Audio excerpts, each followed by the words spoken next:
Gauteng Premier Panyaza Lesufi has welcomed the decision by Acting Police Minister Firoz Kachalia and National Police Commissioner Fani Masemula to set up a political killings task team in the province.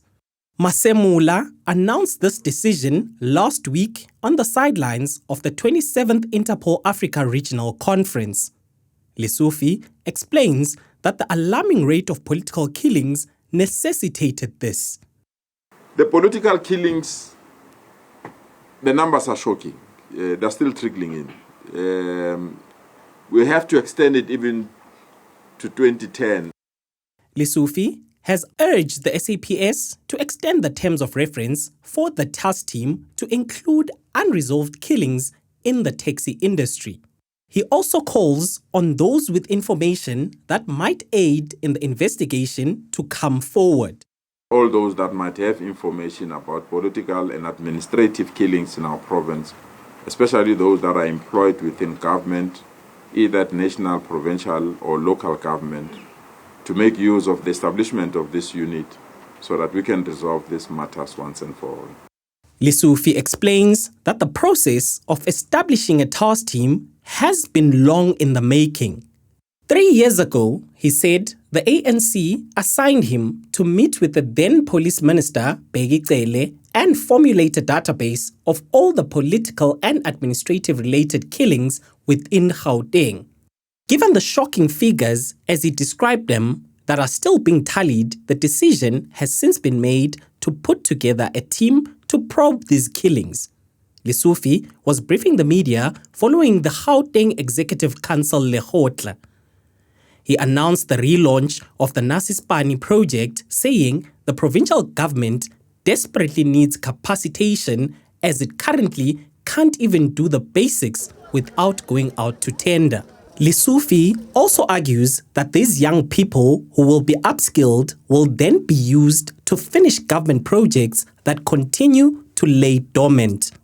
The Nasispani now is about building capacity for that state, so that if we need plumbing, bricklaying, we don't have to go on a tender.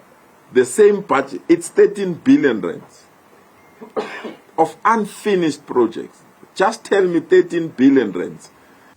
Lesufi also bemoans the growing number of informal settlements and believes there's a syndicate now behind the moving in of large, mostly undocumented immigrants into government-owned land. The number of informal settlements that are mushrooming, even in our urban areas and in some areas within our cities, is now reaching at disturbing levels. If we have to meet in court, we'll meet in court, but we are going to destroy those informal settlements. We can't, because immediately after that informal settlement is established, what do people need? They need water. They need a school. They need scholar transport to be taken to the nearest school. They will then come and say they need sewer. They need roads. And we don't have, so we have to move money from those that are obedient to satisfy those that are disobedient because they can close roads or they can go on a public platform and insult us. Those days are over. If there is an informal settlement that is not recognized, that is not registered, that we have not given it the go-ahead, as I'm saying now, we have resolved as government, those informal settlements must be crushed. The Premier says the provincial government on Tuesday briefed the International Relations Minister on progress made in ensuring that Gauteng is ready to host the G20 visitors in November. He adds that potholes and other infrastructure upkeep are well underway, but more still needed to be done.